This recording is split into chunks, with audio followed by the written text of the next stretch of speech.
नमस्कार दोस्तों, power study के इस यूट्यूब चैनल पर आप सभी का स्वागत है। जैसा कि आपको पता है कि स्कूल व्याख्याता वाणिज्य में आपका टॉपिक दे रखा है अनुबंध अधिनियम 1872। तो मैं आज इस वीडियो के अंदर आपको अनुबंध अधिनियम 1872 के एमसीक्यू कराऊंगा। यदि आपको वीडियो पसंद आए तो वीडियो को लाइक करें, चैनल को सब्सक्राइब करें। ये PDF फाइल आपको पावर स्टडी के टेलीग्राम चैनल में आंसर सहित मिल जाएगी।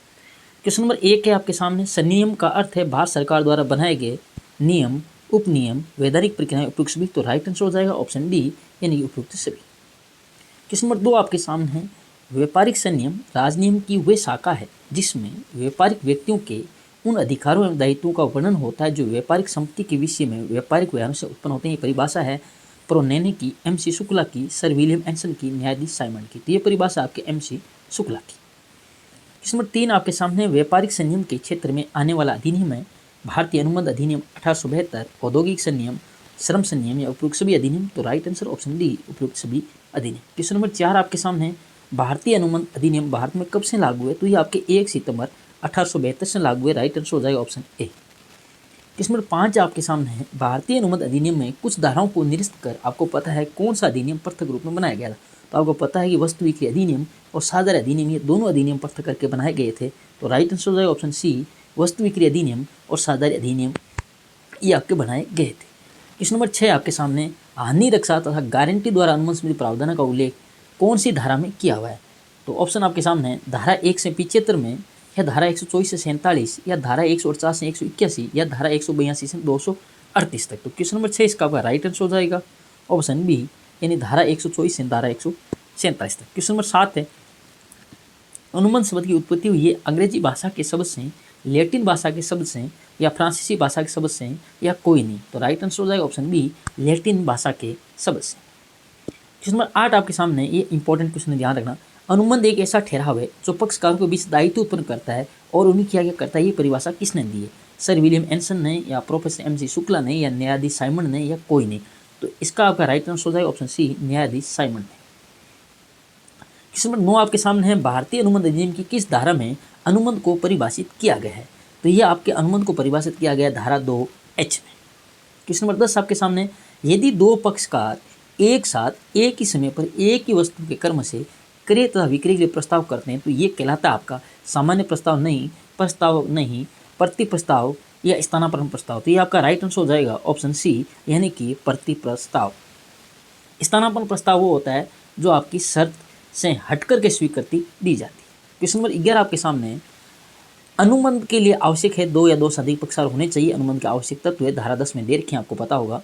प्रस्ताव एवं स्वीकृति, राजनियम द्वारा प्रवर्तन या उपयुक्त सभी। तो राइट सारे के सारे होने चाहिए यानी कि उपयुक्त सभी। क्वेश्चन नंबर 12 आपके सामने है। ठहराव के सभी पक्षकारों को ठहराव की प्रत्येक बात के लिए समान भाव से सहमति होनी चाहिए कहलाती है ठहराव, सहमति, स्वतंत्र सहमति या प्रतिफल। तो इसका राइट आंसर हो जाएगा ऑप्शन बी यानी कि सहमति।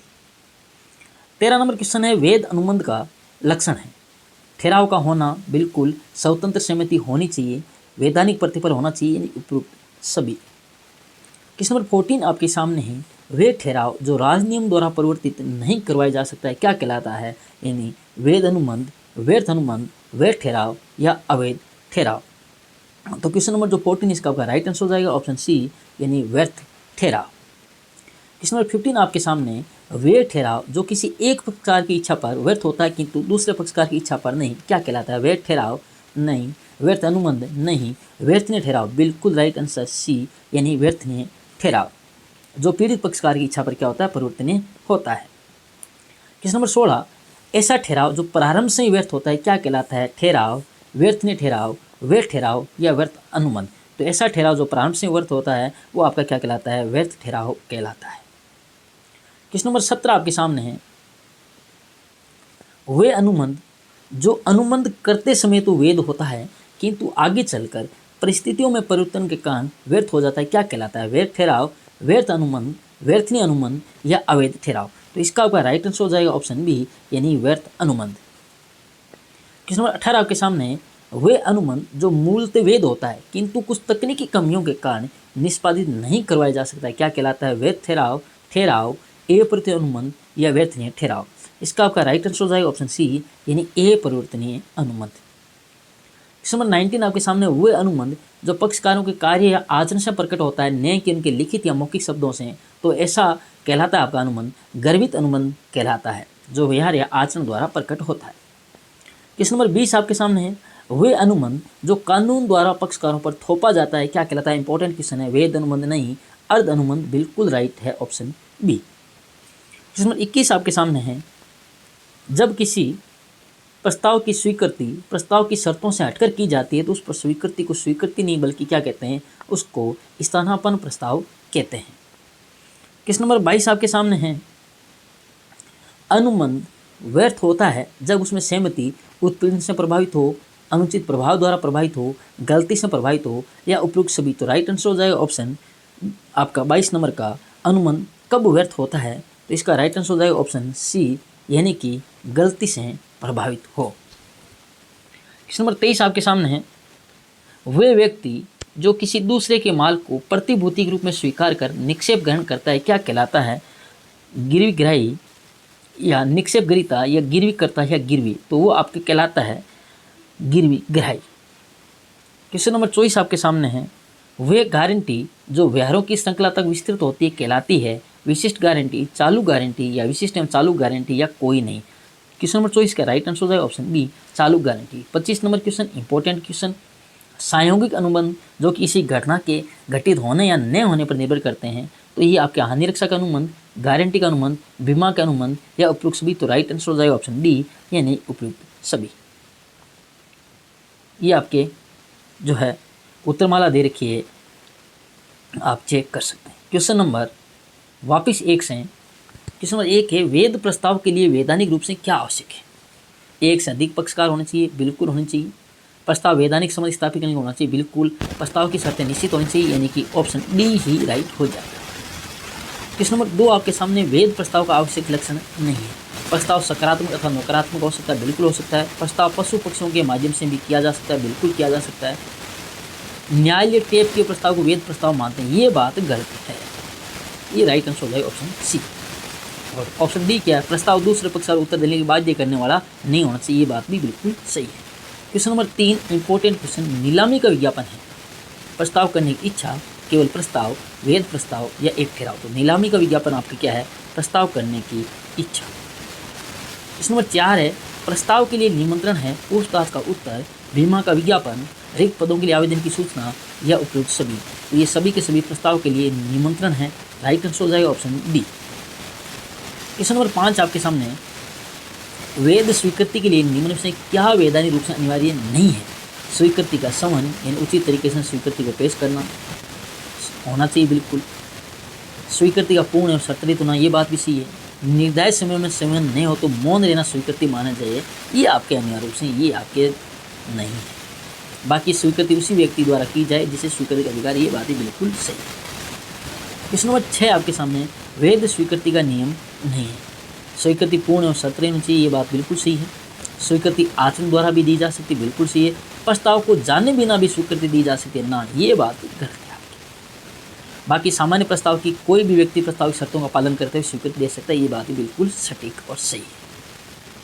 क्वेश्चन नंबर 7 आपके सामने है, अनुबंध अधिनियम 1872 की किस धारा में पक्षकारों में अनुबंध करने की समता संबंधी प्रावधान का उल्लेख है?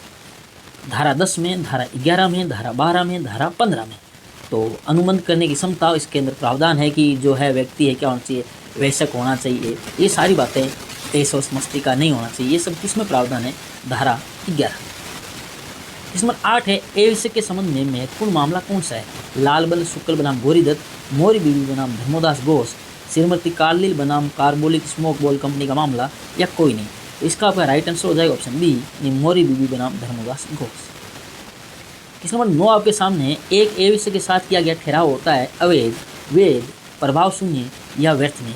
तो एवश्य के साथ किया गया ठहराव शुरू से ही क्या होता है? आपके शून्य होता है, यानी कि जो व्यर्थ होता है। इस नंबर 10 आपके सामने, निम्न में से किसमें अनुबंध करने की क्षमता नहीं है? एवश्यक व्यक्ति बिल्कुल सही है, पैदाइशी मूर्ख व्यक्ति या अधिनियम द्वारा अयोग्य घोषित व्यक्ति, उपरोक्त सभी। तो right answer option D. Question number 11 है, यहाँ पीछे फर्स्ट ईयर से क्वेश्चन आया था, वो 10 नंबर क्वेश्चन। एवश्यक के लाभ के लिए किया गया अनुबंध होता है, वेद, प्रारंभ से व्यर्थ, अवैध या व्यर्थ नहीं। तो आपको मैं बता दूं, ऐसे करने केवल लाभ के लिए किया गया है, तो ऐसा अनुबंध क्या होता है, वैध होता है। स्वतंत्र समिति की परिभाषा अनुबंध अधिनियम की इस धारा में दी गई, धारा 12 में, धारा 13 में, धारा 14 में, धारा 15। तो राइट आंसर ऑप्शन सी यानी कि धारा 14 में इसकी परिभाषा दे रखी। क्वेश्चन नंबर 13, जब सहमति, उत्पीड़न, अनुचित प्रभाव या कपट या असत्य कथन में से किसी एक के द्वारा प्राप्त की गई हो तो अनुबंध होगा प्रभाव शून्य, व्यर्थनीय, वैध या अवैध। तो ये आपके व्यर्थनीय होगा। 14 नंबर क्वेश्चन आपके सामने है, आत्महत्या की धमकी देकर प्राप्त की गई सहमति किससे प्रभावित मानी जाती है, उत्पीड़न, अनुचित प्रभाव, कपट या गलती। तो आत्महत्या की धमकी देकर सहमति होती है उत्पीड़न। ध्यान रखना, यदि कोई कर्मचारी अपनी मांगे मनवाने के लिए हड़ताल करते हैं तो ये उत्पीड़न नहीं है। क्वेश्चन नंबर 15 है, निम्नलिखित में से कौन सा कार्य कपट माना जाता है, किसी असत्य बात को जानबूझकर सत्य बतलाना, तथ्यों को छिपाना, दूसरे पक्षकार को वास्तव में धोखा, उपयोग सभी। तो right answer option D. Question number 16 आपके सामने, बिना धोखा देने की इच्छा रखते हुए किया गया असत्य किस श्रेणी में आता है, यानी आपकी इच्छा धोखा देने की नहीं थी लेकिन भूलवश, गलतीवश आपने असत्य कथन कह दिया, तो किस श्रेणी में आता है। तो ये आपके देखो ऑप्शन आपके सामने, उत्पीड़न, अनुचित प्रभाव, कपट या मिथ्या वर्णन। तो 16 नंबर क्वेश्चन है, इसका आपका राइट आंसर हो जाएगा ऑप्शन डी यानी कि मिथ्या वर्णन। क्वेश्चन नंबर 17 आपके सामने, प्रतिफल अनुबंध करने वाले एक पक्षकार द्वारा दूसरे पक्षकार को दिया जाने वाला वचन है। ये किसकी, अनुबंध अधिनियम की या ब्लैकस्टोन की या सर विलियम एंसन की या न्यायाधीश सालमन की। तो इसका आपका राइट आंसर हो जाएगा ऑप्शन बी यानी ब्लैकस्टोन की परिभाषा है। क्वेश्चन नंबर 18 आपके सामने, प्रतिफल दिया जा सकता है केवल स्वयं वचनदाता द्वारा या किसी अन्य व्यक्ति द्वारा, या वचनदाता अथवा किसी अन्य व्यक्ति द्वारा या किसी अजनबी द्वारा। तो प्रतिफल दिया जा सकता है वचनदाता या फिर किसी अन्य व्यक्ति द्वारा। 19 नंबर क्वेश्चन है, वैध प्रतिफल का आवश्यक तत्व क्या है। प्रतिफल नकारात्मक हो सकता है, प्रतिफल किसी अन्य व्यक्ति द्वारा भी दिया जा सकता है, बिल्कुल सही बात है। प्रतिफल वास्तविक मूल्यवान होना चाहिए, यानी सारे की सारी बातें सही है। Right answer option D. बिना प्रतिफल के ठहराव व्यर्थ माना जाता है, इंपॉर्टेंट है, ध्यान रखना। ये अनुबंध अधिनियम की किस धारा से संबंधित है, धारा 23, धारा 25, धारा 24 या धारा 30। तो 20 नंबर क्वेश्चन इसका राइट आंसर हो जाए ऑप्शन बी यानी धारा 25। क्वेश्चन नंबर 21 की ओर चलते हैं। यदि काल बाधित ऋण का बिना प्रतिफल के ऋण का भुगतान करने का वचन देता है तो किस शर्त के पूर्ण होने की आवश्यकता नहीं है। वचन लिखित होना चाहिए, ये बात तो सही है। वचन निश्चित एवं स्पष्ट होना चाहिए, ये बात भी सही है। वचन द्वारा हस्तांतरित होना चाहिए, न्यायालय में पंजीकृत होना चाहिए, ये बात सही नहीं है, इसकी आवश्यकता भी आपको नहीं है। क्वेश्चन नंबर 22 आपके सामने, वेद अनुबंध के निर्माण के लिए आवश्यक क्या है। वेद उद्देश्य होना चाहिए, वेद प्रतिफल होना चाहिए, ए बी दोनों, ये बात बिल्कुल सही है। क्वेश्चन नंबर 23 आपके सामने है, निम्न में से कौन सा अनुबंध अवैधानिक माना जाता है। माल के क्रय विक्रय का अनुबंध, हत्या करने की धमकी देकर अनुबंध करना, देश के नागरिक के साथ अनुबंध करना या उपरोक्त सभी। तो आपको मैं बता दूं, सीधी सी बात है, बाकी सब वैध है, क्रय विक्रय का अनुबंध या देश के, लेकिन हत्या करने की धमकी देकर अनुबंध करना आपका अवैधानिक है। क्वेश्चन नंबर 24 आपके सामने, वैधानिक प्रतिफलता उद्देश्य के अभाव में अनुबंध क्या होता है। अविवैधानिक, व्यर्थ अनुबंध या प्रभाव शून्य या उपरोक्त सभी। तो इसका आपका राइट आंसर हो जाएगा ऑप्शन डी यानी उपरोक्त सभी। अवैधानिक भी है क्योंकि प्रतिफल भी वैधानिक नहीं है, शून्य प्रभाव स्टार्टिंग हो गया, जब प्रतिफल नहीं है, उद्देश्य वेद नहीं है, और व्यर्थ अनुबंध यानी कि ऑप्शन डी राइट हो जाएगा। क्वेश्चन नंबर 25 आपके सामने, निम्न में से कौन सा ठहराव अवैधानिक है। यह में रुकावट डालने वाला ठहराव, यह तो अवैधानिक है ही। पैतृक अधिकार में रुकावट डालना, यह भी अवैधानिक है, आपको विरासत में कुछ मिल रहा है। नौकरी दिलाने के ठहराव, सीधी सी बात है, यदि अवैधानिक है। अगर नौकरी दिलाने के ठहराव वैधानिक होते तो आज सभी नौकरी कर रहे होते, आप ले लेते, लेकिन पढ़ने की जरूरत ही कहाँ पड़ती फिर। तो राइट आंसर हो जाएगा ऑप्शन डी। क्वेश्चन नंबर 26 है, व्यर्थ ठहराव होता है ए परिवर्तनीय या किसी एक पक्षकार की इच्छा पर परिवर्तनीय ना, ये तो व्यर्थनीय होते हैं। दोनों पक्षकार की इच्छा पर परिवर्तनीय होता ही नहीं है। न्यायालय की अनुमति से परिवर्तनीय, ये भी तो व्यर्थ ठहराव होता है आपका ऑप्शन ए परिवर्तनीय। जो ठहराव व्यर्थ ए परिवर्तनीय, जिसे कानून द्वारा परिवर्तन नहीं करा जा सकता, जिस पर राजनियम लागू नहीं हो रहा है। क्वेश्चन नंबर 27 आपके सामने, बीमा का ठहराव होता है वेद, व्यर्थ, ए परिवर्तनीय या व्यर्थनीय। तो बीमा का ठहराव क्या होता है, वेद होता है, क्योंकि ये साइंग अनुबंधों की श्रेणी में आता है। शर्त लगाने का ठहराव होता है ए परिवर्तनीय, प्रभाव शून्य, व्यर्थ या उपरोक्त सभी। तो शर्त लगाने के ठहराव ये होते हैं आपके ए परिवर्तनीय भी है, प्रभाव शून्य भी, व्यर्थ भी है। तो right answer option D. Question number 29 है, बाजी लगाने के समानांतर ठहराव कैसे होते हैं। वेद, अवेद, व्यर्थ या अप्रयत्नीय, तो इसका राइट आंसर हो जाएगा ऑप्शन ए वेद।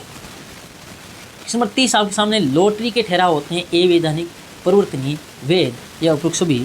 तो लॉटरी के ठहराव कैसे होते हैं? ऑप्शन ए यानी अवैधानिक। क्वेश्चन नंबर 31 आपके सामने है, अनुबंध जब फ्यूचर में किसी घटना घटित होने या न होने पर निर्भर करते हैं तो वो कहलाता है संयोगिक अनुबंध, यानी राइट आंसर हो जाएगा ऑप्शन ए। क्वेश्चन नंबर 32 है, एक संयोगिक अनुबंध होता है वैध, व्यर्थ, प्रभाव शून्य या अवैध। तो संयोगिक अनुबंध क्या होता है? वैध होता है।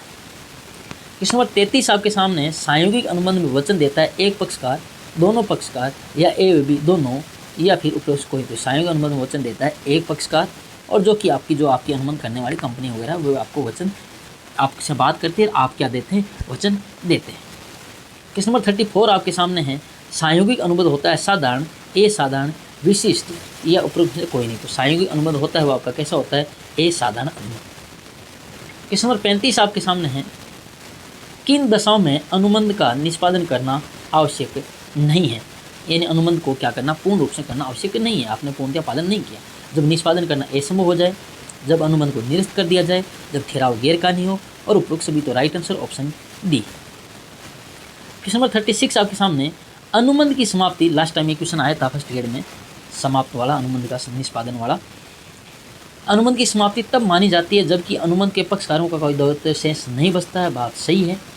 पक्षकार अनुबंध के अंतर्गत अपने दायित्व पूरा करे, ये बात भी सही है। पक्षकार अनुबंधात्मक समय समाप्त हो जाते हैं, ये बात बिल्कुल सही है। तो राइट आंसर ऑप्शन डी हो जाएगा। क्वेश्चन नंबर 37 है, अनुबंध भंग की स्थिति में, यानी अनुबंध किसी ने आपका पूर्ण नहीं किया, भंग कर दिया अनुबंध का, इस स्थिति में पीड़ित पक्षकार को क्या उपचार प्राप्त होते हैं?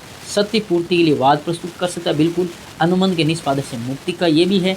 निर्दिष्ट निष्पादन के लिए वाद प्रस्तुत कर सकता है और उपरोक्त सभी। तो राइट आंसर ऑप्शन डी हो जाएगा।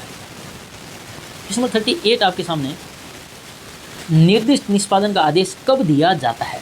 जब अनुबंध व्यक्तिगत प्रकृति का हो, जब मौद्रिक क्षतिपूर्ति प्राप्त हो, जब मौद्रिक क्षतिपूर्ति प्राप्त उपचार नहीं हो या जब क्षतिपूर्ति आवश्यक हो।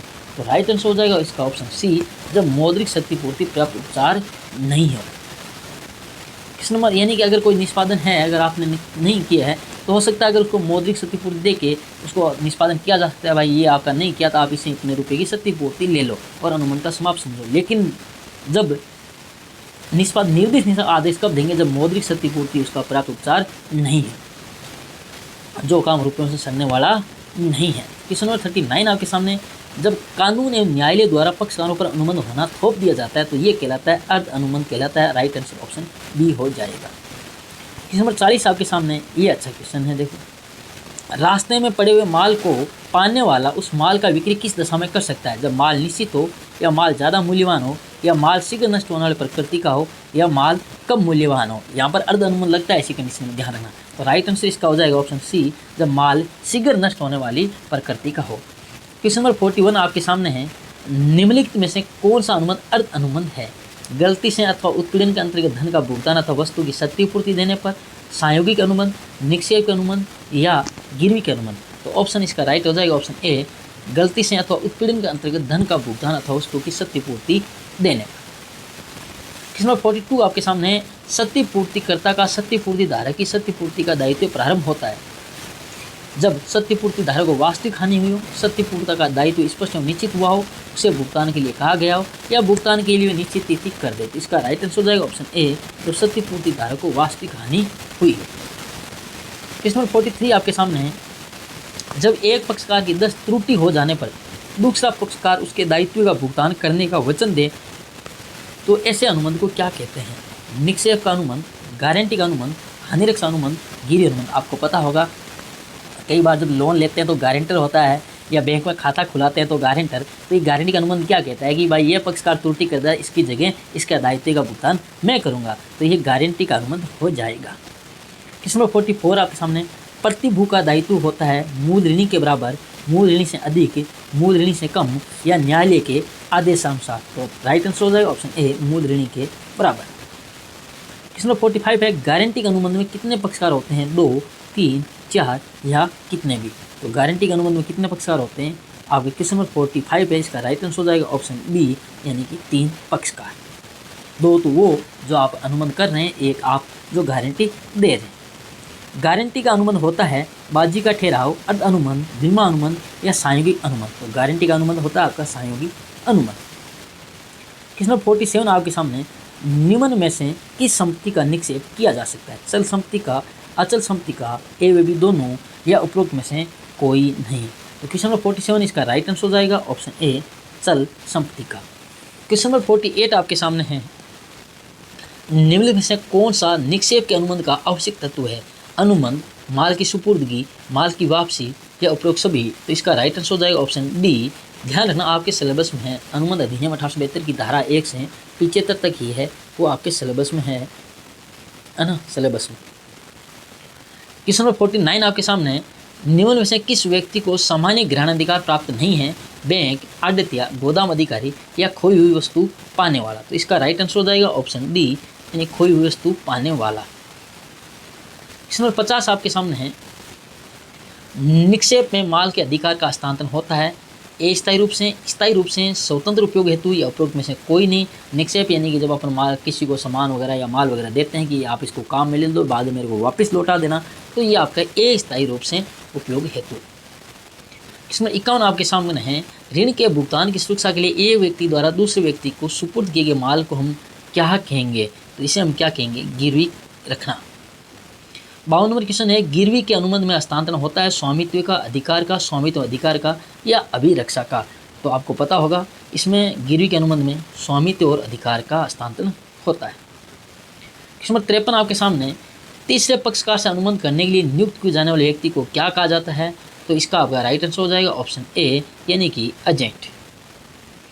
क्वेश्चन नंबर 54 आपके सामने, एजेंसी अनुबंध के लिए कौन सा आवश्यक तत्व है नहीं है?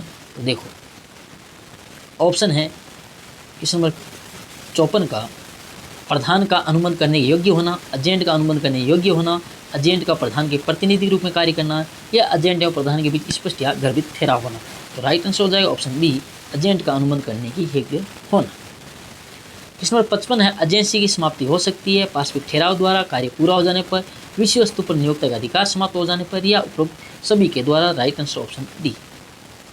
क्वेश्चन 56 है, न्यायालय द्वारा एजेंसी की समाप्ति की जा सकती है ठहराव द्वारा, एजेंट के खंडन द्वारा, प्रधान के दिवालिया होने पर, या प्रधान के खंडन द्वारा। राइट आंसर हो जाएगा ऑप्शन सी, प्रधान के दिवालिया होने पर। चलते हैं कुछ और क्वेश्चन अनुबंध अधिनियम 1872 के। क्वेश्चन नंबर 1 आपके सामने है, व्यापारिक संयम विधि क्षेत्र में आने वाले महत्वपूर्ण अधिनियम है। तो अनुबंध अधिनियम 1872 भी आता है, साधारण अधिनियम 1932 भी है, कंपनी अधिनियम 2013 भी है। तो राइट आंसर हो जाएगा ऑप्शन डी, उपरोक्त सभी। क्वेश्चन नंबर 2 है, भारतीय व्यापारिक संयम का मुख्य आधार स्रोत किस देश के वाणिज्य अधिनियम पर आधारित है? तो ये आपके इंग्लैंड के जो है आपके इंग्लिश कॉमन लॉ उससे संबंधित है आधार स्रोत। तीसरा क्वेश्चन है, इंग्लिश कॉमन लॉ सर्वाधिक पुराना राजनियम कहाँ का है? तो ये आपके है इंग्लैंड का। क्वेश्चन नंबर 4 पे चलते हैं। 4 नंबर क्वेश्चन है, ऐसे अधिनियम जो किसी भी देश की संसदीय प्रणाली के अंतर्गत संसद अथवा विधानसभा द्वारा बनाए जाते हैं क्या कहलाते हैं? तो ये आपके कहलाते हैं परिनियम जो आपके संसदीय प्रणाली या संसद या विधानसभा द्वारा बनाए जाते हैं। क्वेश्चन नंबर 5 आपके सामने, भारतीय व्यापारिक अधिनियम के स्रोत, संनियम के स्रोत हैं न्याय, परिनियम या भारतीय रीति रिवाज या उपरोक्त सभी। तो 5 नंबर क्वेश्चन इसका राइट आंसर हो जाएगा ऑप्शन डी, यानी उपरोक्त सभी। क्वेश्चन नंबर 6 पर चलते हैं। 6 नंबर क्वेश्चन है, भारतीय अनुबंध अधिनियम 1872 कब देश में लागू हुआ? तो ये आपके 1 सितंबर 1872 को लागू हुआ। राइट आंसर हो जाएगा ऑप्शन बी। क्वेश्चन नंबर 7 है, भारतीय अनुबंध अधिनियम 1872 में प्रारंभ में कितनी धाराएं थी? इसमें कुल धाराएं थी 266, बाद में अलग कर दिए गए साधारण अधिनियम और आपका वस्तु बिक्री अधिनियम। क्वेश्चन नंबर 8 पे चलते हैं। 8 नंबर क्वेश्चन कह रहा है, भारतीय अनुबंध अधिनियम 1872 में हानि रक्षा तथा गारंटी का अनुबंध प्रावधान किस धारा में है? तो ये आपके हैं धारा 124 से धारा 147। 9 नंबर क्वेश्चन है, धारा भारतीय अनुबंध अधिनियम 1872 में धारा 182 से 238 किससे संबंधित है? तो धारा 182 से 238 तक है, वो आपके है ऑप्शन नंबर डी, यानी एजेंसी अनुबंध संबंधी प्रावधान। क्वेश्चन नंबर 10, ये इंपॉर्टेंट क्वेश्चन है, ध्यान देना। कॉन्ट्रैक्टम का शाब्दिक अर्थ है, यानी अनुबंध की जो उत्पत्ति है लैटिन भाषा के कॉन्ट्रैक्टम शब्द से हुई है, कॉन्ट्रैक्ट शब्द से हुई है, जिसका अर्थ है आपका ऑप्शन ए, यानी कि आपस में मिलना। क्वेश्चन नंबर 11 आपके सामने है, अनुबंध एक ऐसा ठहराव है जो पक्षकारों के बीच दायित्व उत्पन्न करता है और व्याख्या करता है। क्वेश्चन पीछे भी आया था, ये परिभाषा दी थी न्यायाधीश साइमन। क्वेश्चन नंबर 12 आपके सामने, किसी वैध अनुबंध हेतु पक्षकार होने चाहिए कम से कम 2 या 2 से अधिक, या ए और बी दोनों, या इनमें से कोई नहीं। तो राइट आंसर हो जाएगा क्वेश्चन नंबर 12 इसका ऑप्शन सी, यानी कम से कम 2 तो होने चाहिए। यानी अनुबंध अधिनियम जो है उसके आवश्यक तत्व की बता रखा है, कम से कम 2 पक्षकार होने चाहिए, 2 से अधिक तो हो सकते हैं। क्वेश्चन नंबर 13 आपके सामने, वैध अनुबंध का आवश्यक तत्व है ठहराव का होना चाहिए, पक्षकारों की स्वतंत्र सहमति भी होनी चाहिए, वैधानिक प्रतिफल भी होना चाहिए। यानी राइट आंसर हो जाएगा ऑप्शन डी, उपरोक्त सभी। क्वेश्चन नंबर 14 आपके सामने, ऐसा ठहराव जो राजनियम द्वारा प्रवर्तित नहीं करवाया जा सकता है क्या कहते हैं? व्यर्थ अनुबंध, वैध अनुबंध, वैध ठहराव या अवैध ठहराव। तो ये आपका राइट आंसर हो जाएगा ऑप्शन सी, यानी वैध ठहराव। इसकी परिभाषा कहाँ दे रखी है? धारा 2J में दे रखी है। क्वेश्चन नंबर 15 है आपके सामने, कार्यों या आचरण द्वारा प्रकट प्रस्ताव को कहते हैं? तो ऐसा प्रस्ताव होता है गर्भित प्रस्ताव। नेक्स्ट क्वेश्चन, कुछ क्वेश्चन और देख लेते हैं। क्वेश्चन नंबर 1 है, प्रस्ताव हो सकता है सकारात्मक नकारात्मक हो सकता है, विशिष्ट या साधारण हो सकता है, स्पष्ट या गर्भित हो सकता है। राइट आंसर हो जाएगा ऑप्शन डी, उपरोक्त सभी। क्वेश्चन नंबर 2 आपके सामने है, मोरी बीबी बनाम धर्मोदास घोष केस का संबंध है, ये एक ए के साथ किया गया ठहराव प्रारंभ से ही पूर्णतः व्यर्थ होता है, इसी से रिलेटेड ऑप्शन ए राइट हो जाएगा। क्वेश्चन नंबर 3 है, उत्पीड़न को इंगित करने वाला कार्य मारना पीटना भी है, अपहरण करने की धमकी देना, या फिर आत्महत्या की धमकी देना, या व्यक्तिगत स्वतंत्रता में रुकावट डालना। तो ये सारे के सारे बात उत्पीड़न में है, तो ऑप्शन डी राइट हो जाएगा। क्वेश्चन नंबर 4 आपके सामने, जब कोई पक्षकार किसी असाध्य बात को उसकी सत्यता में विश्वास रखते हुए वर्णन करता है, यानी उसे पता नहीं है और वो सोचता है कि जो बात कह रहा है वो सही कह रहा है, तो इस प्रकार का कथन क्या कहलाता है? मैंने आपको पहले भी बताया था, राइट आंसर हो जाएगा ऑप्शन बी, यानी कि मिथ्या वर्णन। क्वेश्चन नंबर 5 है, प्रतिफल अनुबंध करने वाले एक पक्षकार द्वारा दूसरे पक्षकार द्वारा दिया जाने वाला वचन है, ये परिभाषा किसने दी है? तो ये परिभाषा दी है ब्लैक स्टोन ने। राइट आंसर हो जाएगा ऑप्शन सी। 6 नंबर क्वेश्चन आपके सामने, अनुबंध समाप्ति विधि है, ये क्वेश्चन देखो फर्स्ट ग्रेड में आया था। अनुबंध समाप्ति विधि है निष्पादन द्वारा समाप्ति, निष्पादन की असमता द्वारा समाप्ति, अनुबंध या खंडन द्वारा, या उपरोक्त सभी। तो राइट आंसर हो जाएगा ऑप्शन डी, यानी कि उपरोक्त सभी। क्वेश्चन नंबर 7 है, वह व्यक्ति जो जमानत देता है क्या कहलाता है? प्रतिभू, ऋणदाता या लेनदार, मूल ऋणी, या उपरोक्त सभी। तो वो कहलाता है प्रतिभू। राइट आंसर हो जाएगा ऑप्शन ए। क्वेश्चन नंबर 8 आपके सामने, निक्षेपी या निक्षेपकर्ता का करते हैं, निक्षेप विक्रेता को माल सुपुर्द करना, माल के दोषों को प्रकट करना, आवश्यक खर्चों का भुगतान करना। Right answer option D. गिरवी ग्राही का अधिकार है ऋण की राशि के लिए माल को रोकना, असाधारण व्यय को पाने का अधिकार, गिरवीकर्ता पर वाद प्रस्तुत करने का अधिकार, या उपरोक्त सभी। तो right answer D, option D, उपरोक्त सभी। क्वेश्चन नंबर 10, एजेंट का अधिकार नहीं है अपना पारस्परिक पाना, गुप्त लाभों को प्राप्त करना, या संकट काल में सभी आवश्यक कार्य करना, या उचित सूचना देकर एजेंट से मुक्त होना। तो गुप्त लाभों को प्राप्त करना ये आपका इसका अधिकार नहीं है। तो दोस्तों ये थे कुल 100 से ज़्यादा के क्वेश्चन आपके अनुबंध अधिनियम 1872 के आरबीसी और एनसीईआरटी की बुक के आपको पसंद आए होंगे। यदि पसंद आए तो वीडियो को लाइक करना, चैनल को सब्सक्राइब करना, ज़्यादा से ज़्यादा शेयर करना। धन्यवाद। जय हिंद, जय भारत।